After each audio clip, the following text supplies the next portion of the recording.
Goeiemôre vriende en baie welkom by ons oordenkings op hierdie donderdagoggend.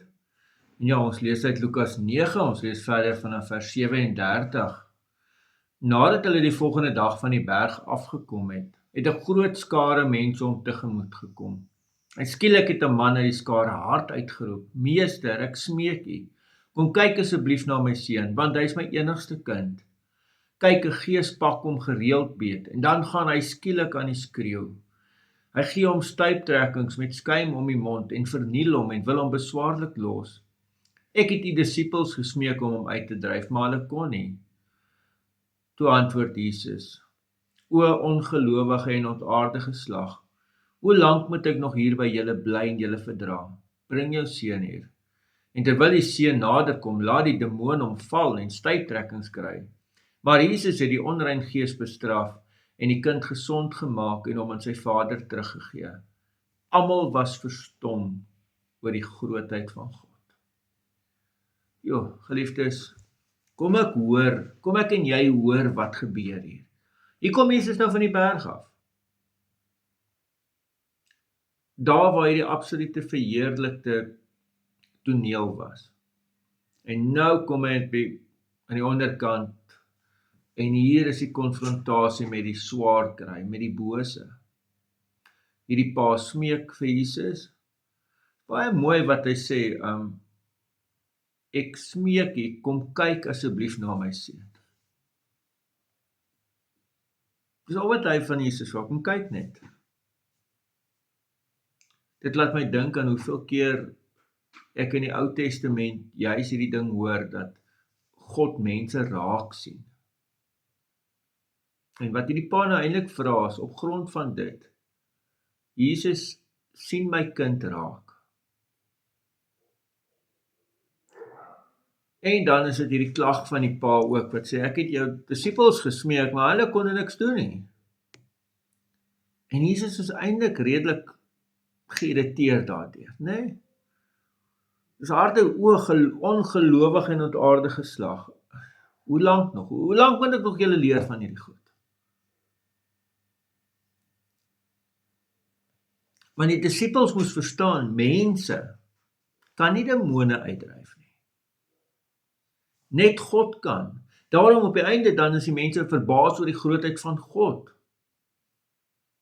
Daarom as ek hierdie teks lees in Markus 9, dan word daar spesifiek gesê, wanneer die disippels hom vra, maar hoekom kon ons dit nou nie reg kry? En hy sê, maar julle kan nie die ding sonder gebed doen nie, want julle wil dit in julle krag doen, julle wil een of ander ritueel doen, of julle wil een of ander formule hê, en dan, nee, dit werk nie so nie, net God kan dit doen.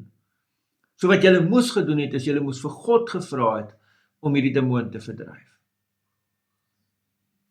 En vriende, nog steeds vandag se tyd. Ek meen, dit lyk of hier 'n verskriklike aanslag kom, né? Julle bring die kind na Jesus toe en dan laat hy die demoon hom val en hy kry hierdie stuiptrekkings. En dan staan daar in die teks so mooi, maar. En onthou, ek het al hoeveel keer gesê, as jy die woord maar in die Bybel lees, stop en kyk eers wat gebeur nou. Want nou is die hele ding op sy kop gedraai. Maar Jesus het die onrein gees bestraf. Daar's nie hierdie geveg nie, bose dink, jy gaan hierdie Jesus aanvat, nee, hy gaan hierdie geveg hê. Maar, Jesus spreek net 'n woord. Daar is geen geveg nie, die bose kan nie voor Jesus staande bly nie. Jesus spreek doodgewone woord, en die kind is gesond, en hy word na sy vader teruggegee. En almal besef, dat dit oor God gaan. Almal was verstom oor die grootheid van God.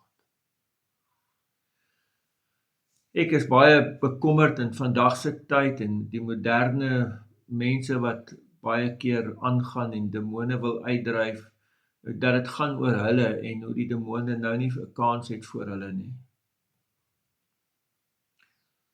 Hier het dit oor God gegaan. En as ek en jy met hierdie tipe ding te doen kry, moet dit oor God gaan, in totale afhanklikheid. Dit is nogal vir my verstommend, weet hoeveel kere ek al geroep is na huise toe, waar daar snaakse goed gebeur het, en demoniese of onnatuurlike goed. En dan is my vraag aan hierdie mense, wat gebeur wanneer julle bid? En kan ek nou maar vir julle eerlik sê, wat is elke keer die antwoord? Nee, ons het nou nog nie gedink om te bid nie. Nou bel jy die dominee, wat moet hy doen? Ek kan nie die goed uitdryf nie, God kan. Nou bid ek, want julle wou nou nie bid nie, nou vra ek vir God, en dan is die goed weg, hoekom? Want niks van hierdie demoniese magte kan voor God staan nie. So vriende, dit pla my. Ek meen as ek een of ander bose ding hier beleef of sien, dan gaan ek uit vrees, my eerste reaksie gaan wees, Here, asseblief help my. Dit bekommer my as dit nie jou eerste reaksie is dat God jou moet help hê. Nee, nou moet die dominee jou help, of een of ander pastoor of 'n ding. Sjoe.